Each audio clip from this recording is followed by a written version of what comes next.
Hi boys and girls, I have another read aloud for you and I am super excited to read this book to you. It is a totally new concept and I think you are really going to enjoy it. Before we get started, this book is about the water cycle. Now does anybody know or remember anything about the water cycle?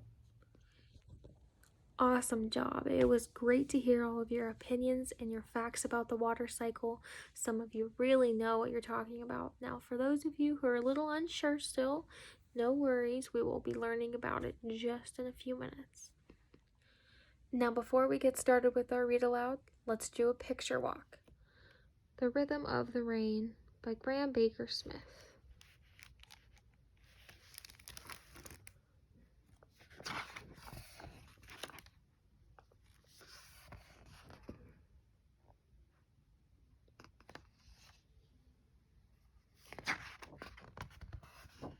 Now during these picture walks, remember, let's look at all of the illustrations to see if we can figure out what this story could possibly be about.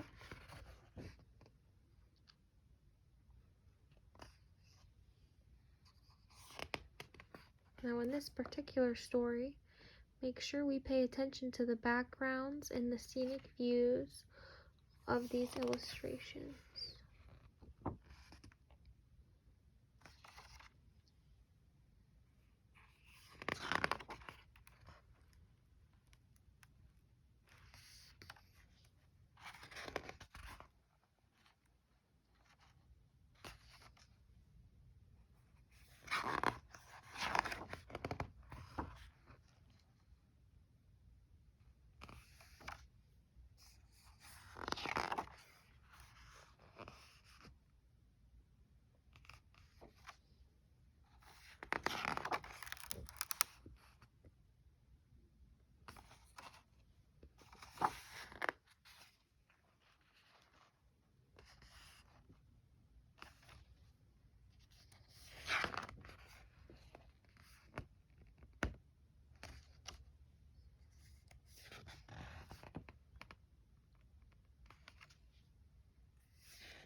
Alright boys and girls, now that we've completed our picture walk, let's dive right into this book.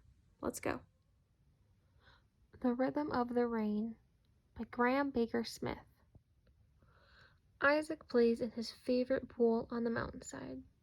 When rain starts to fall, he empties his little jar of water into the pool and races the sparkling stream as it tumbles over waterfalls, rushes through swollen rivers, and bursts out into the vast open sea. From the tiniest raindrop to the deepest ocean, this breathtaking celebration of the water cycle by Kate Greenaway medal winner Graham Baker Smith captures the remarkable movement of water across the earth in all its majesty. The Rhythm of the Rain by Graham Baker Smith.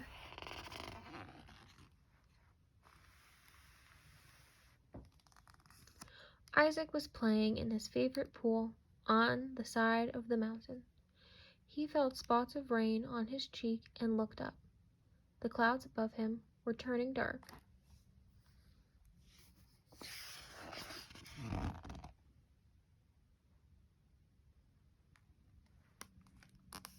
He emptied his jar of water into the pool as the rain made little streams that ran out of it. When the rain stopped, Isaac raced the streams down the mountainside.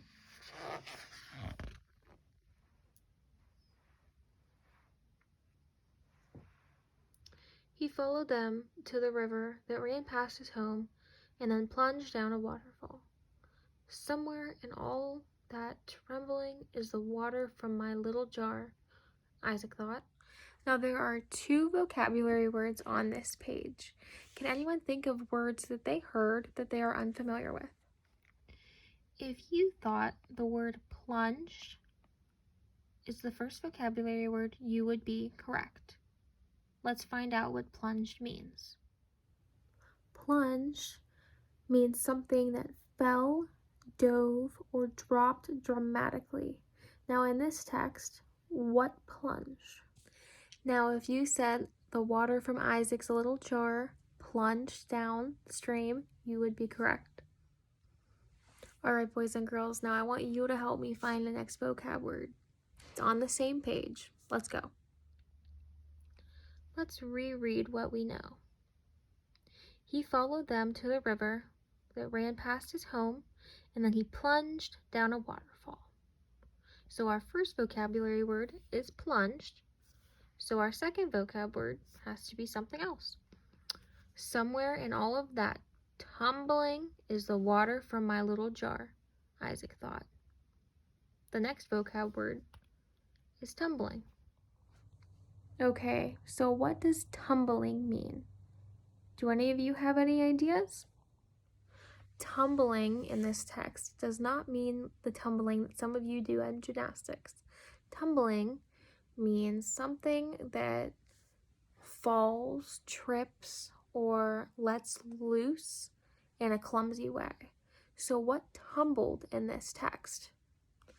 Now, if you said the water from Isaac's jar tumbled down the waterfall, you would be absolutely correct, and great job. Now let's continue reading to find out what happens with Isaac's water.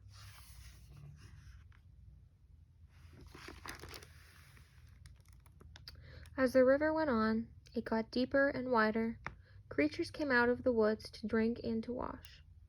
The fish leaped high out of the swelling water. On and on the river flowed, winding through the country. As you can see, the river's on a winding shape going through the countryside. You can see some farms in the background. Take note of all the background pictures. Helps with the words and figuring out what the words on the pages mean.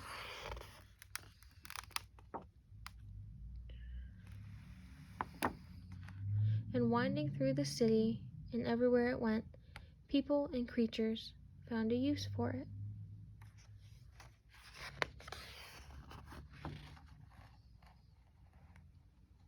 Eventually, it joined the great ocean.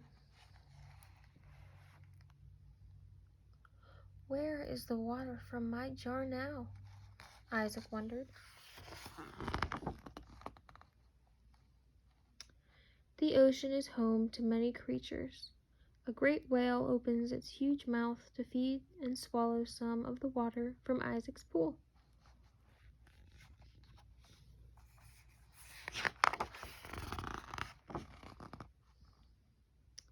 Later, by the light of the moon, the whale rises and blows a great fountain into the starry night.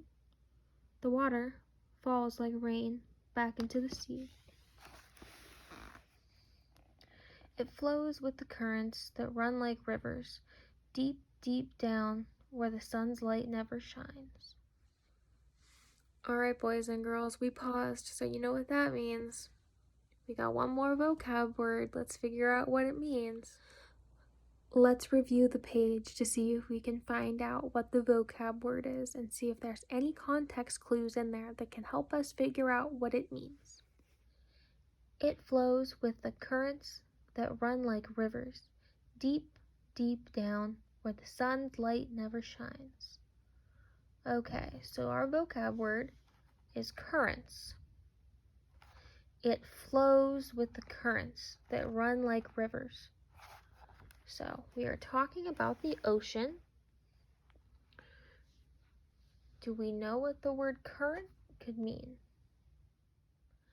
By using context clues, hopefully you figured out that the word currents has something to do with the ocean. Now, some context clues that could help you figure out that the word currents has something to do with the ocean includes the word flows and runs like rivers. Now, the word currents means continuous movement of water. This could be left or right, this could be forwards or backwards. As long as it is a continuous movement of water, it is considered a current. Now that we know a very important vocabulary word in this story is currents, let's figure out where the rest of Isaac's water has gone. Then it rises to ride a storm all night long. In the calm morning, the sun turns the waves golden. The ocean steams in the heat, and some of its water climbs as mist into the sky. The mist cools and gathers into a cloud that floats over a mountain in a country far, far away from Isaac's pool.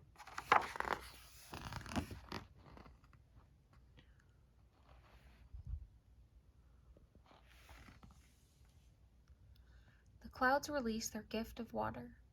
They fill the pool where a little girl is playing.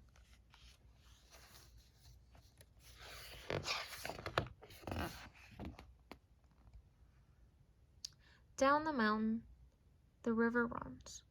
Elephants and giraffes, flamingos and zebras celebrate the return of the rain. On and on the water runs.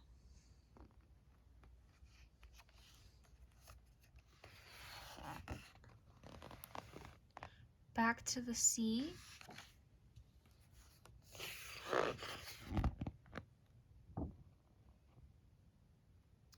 Where a giant squid, surprised by a shark, creates a cloud of ink, sucks in some seawater, and jets far away to safety. Once more, the sun heats the ocean, and some of the seawater rises as stream into the sky, where it forms into clouds, and then rain falls on the land as it has done for millions of years.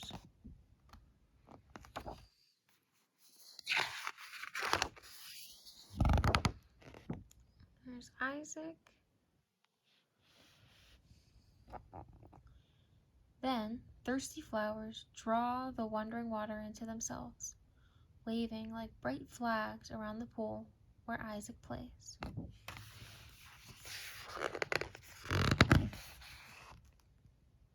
And that's the end of our read aloud.